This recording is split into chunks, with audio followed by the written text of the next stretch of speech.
Guys, welcome to numerologist.com. It's me, Vannessa from Beyond Your Sun Sign. This is your weekly tarot reading for April 19th to April 26th. Let's get started.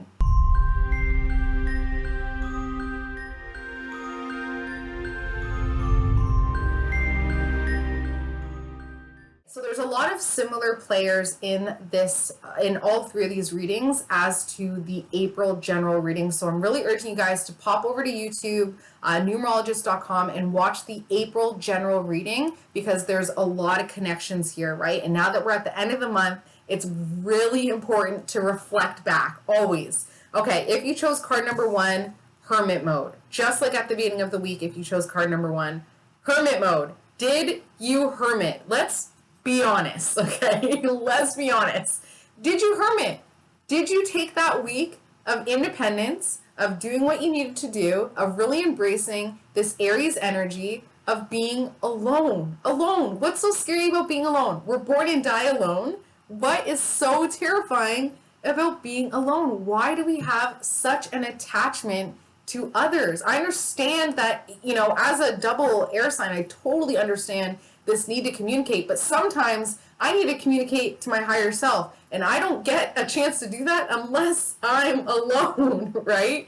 So really embrace your alone time this week. Take that bath without the distractions of music or TV or book. Just be alone. If you can't stand your own company, right? You already know what I'm going to say. How can anybody else, right? I can always tell when somebody doesn't have enough alone time. There's something about their energy where, it's almost like a desperation where it's like, validate me. Please look at me, because they can't stand to look at themselves, right? And if you can't stand to look at yourself, please just start doing it. Look yourself in the mirror every day. Give yourself that grace of time of 15 minutes to yourself every morning to repeat the following affirmation. I am loved. I am worthy. I am safe. I am free. I am powerfully protected. I am master of my body, and I am ruler of my mind. Look yourself dead in the eye, 15 minutes just this week. Keep repeating it until it's drilled into your head, and watch how your week shifts. Watch next week, and you better come to me. I'm waiting for your message in my inbox. Vannessa, thank you so much. I had the time alone. I loved it. I love the affirmation. I feel great. Do it, please. You deserve it, okay? If you chose card number 2, we have the Fool card and the 5 of Pentacles, right? So this is the biggest obstacle to this, right? When it comes to taking some sort of a risk, number one thing that we say is, can't afford it, can't lose out on that. What if this? What if that? What if I? At the end of the day, it's all about losing that sense of power. So what you're going to do this week is you're going to look back to the first time you took a risk. What was it? It doesn't have to be a huge risk. It could have even just been, I'm risking this meal at this restaurant.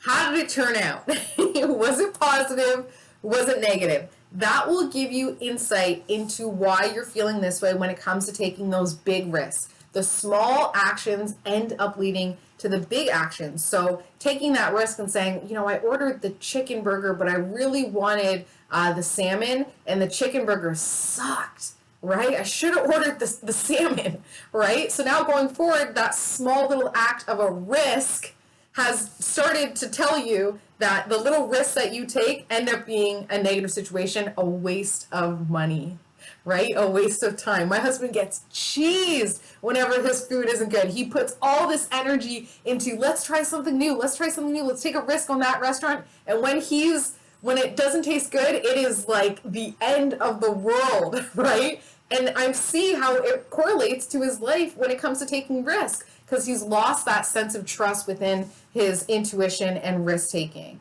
So this week, think back to a time when you took a risk, whether big, whether small, and then just start to change around the narrative when it comes to risk-taking. It's not always going to be a waste. There's always going to be that one risk that you took that ended up being a really, really positive thing, right? If you chose card number 3, we have the Moon, we have the 7 of Wands, and we have the Queen of Cups. Okay, so there's some confusion over your foundation with a feminine water sign, Cancer, Scorpio, Pisces.